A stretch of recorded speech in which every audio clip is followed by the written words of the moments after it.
will you have after 500 years? Huh, it's not a bad question. Sounds like an episode of... Hello, Internet. Welcome to Film Theory, check that the code. show that asks you to think, MatPat, think. Today we're diving into the high-flying, superhero splattering world of Invincible on Prime Video. Yeah, believe it or not, there's an actual show here. It's not just a big old meme. Guess what? That show, it is really darn good. It follows the young, up-and-coming superhero Mark Grayson as he learns to use his powers responsibly while also living up to the high expectations set by dear old dad Nolan. Sounds like your classic superhero Damage still spedded, can I stand on that? They stopped midways on a break. origin story, right? Wrong. You see, Daddy Dearest has himself a bit of a dark My pops side. look built like me. What the fuck? Even though he's the Earth's strongest hero, Omni-Man, underneath that friendly exterior, Nolan is not the benevolent superhuman people think he is. You see, Nolan is a Viltrumite, a species of long-lived and incredibly... So I did call it right. When I was playing with God, the Viltrumites. I said it. I thought I was butchering the name. I literally remember. That's fire. That's calm. Powerful aliens that believe in survival of the fittest. They killed off millions of their own people until only the strongest survived. From there, they went on... Jason, what's good, boy? Yo, Jason. Yo, Cub, what's good, boy? Yes, I'm trying to run that shit up, bro. Let me know. I got a little bit more things to watch type shit. I'm trying to run that shit up, bro. On to form an empire that wants to take over the entire galaxy. In other words, Nolan came to Earth not to save humanity, but to conquer it, to subjugate it, preparing it for assimilation into his mustachioed alien empire. He starts show respect to my dog.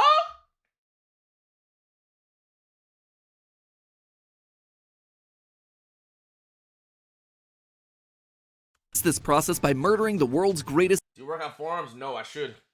...heroes, the Guardians of the Globe, and by the end of the first season, his son Mark is the only thing capable of stopping him. And let's just say that family intervention doesn't go so well. And this is where the meme we all know and love comes in. When Omni-Man finally takes a break from pummeling his son, he tries one last time to get Mark to understand his position. You're fighting so you can watch everyone around you die. Think, Mark, everyone and everything you know will be gone. What will you have after 500 years? You see, Mark is half human like his mom and half Viltrumite like... That's why... What does Edward think about that, bruh? Edward ain't want to bite her. I just finished the third. I just finished the third Twilight. I just finished the third Twilight. And first of all, how that bitch in love with two niggas? She in love with two niggas. And the wolf nigga a simp. Like, come on, bro. And Edward a simp. You literally know your bitch is in love with another nigga and you still going, hoe ass nigga? Made out with that nigga and all, boy. Kiss that nigga. Kiss the fuck out of that nigga too. 2 cents making from one mid-milk bitch. Mid-milk. And her Adin sucks. Like his dad. He will live longer than anyone he knows. Long enough that his current relationship... Team Jacob! Will feel like an insignificant blip in time. It's an interesting perspective that our weak, short-lived human brains can't really understand. So today I want to try and understand. What exactly would living that long do to you? And more importantly, what would it do to your brain? If we fast forward 1,000 years after the life Mark currently knows has crumbled to dust multiple times over, will he develop the same mindset as Nolan? Is he fated to become a jaded, unempathetic superhuman? Season 2 has already given us a glimpse of countless worlds where Mark has turned to the dark side. People of Earth, the more you resist, the worse this gets. So is it only a matter of time before Mark succumbs to the very same fate in this timeline? Keep your heads on straight, loyal theorists. It's time to answer this age-old, old-age question. Just to be clear before we jump in, we know that the universe of the Invincible TV show... I know that was in the trailer, but I didn't understand it. I don't know if it was a version of him. I don't know. I thought it was a fake nigga, like a clone, like...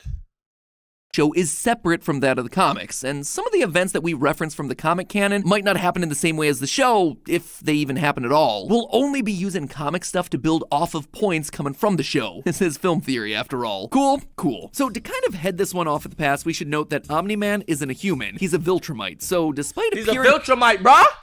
Human, his body isn't going to act the exact same way. The older we get, the slower we age. You'll live for thousands of years. Same thing for Mark. Despite being half human, Nolan says that his alien DNA is so potent that Mark is almost purely Viltrumite. Viltrumite DNA is so pure, you're nearly full-blooded. But because we here at Theorist HQ don't have ourselves access to papers and studies related to Viltrumite brain chemistry, we're just gonna have to move forward in this episode assuming that they're gonna act in a way that's similar to humans. Let it be known, that's not me just making assumptions for the sake of an episode. Clearly their DNA is compatible enough to produce children like Mark. Omni-Man, evil ass, fine as hell though. Purely based on reproductive compatibility. Can two creatures mate successfully with each other to get viable, fertile offspring? If yes, then hey, they're the same species. If no, or if the offspring turns out to be You don't think a dog could fuck a crocodile and make a dog dial?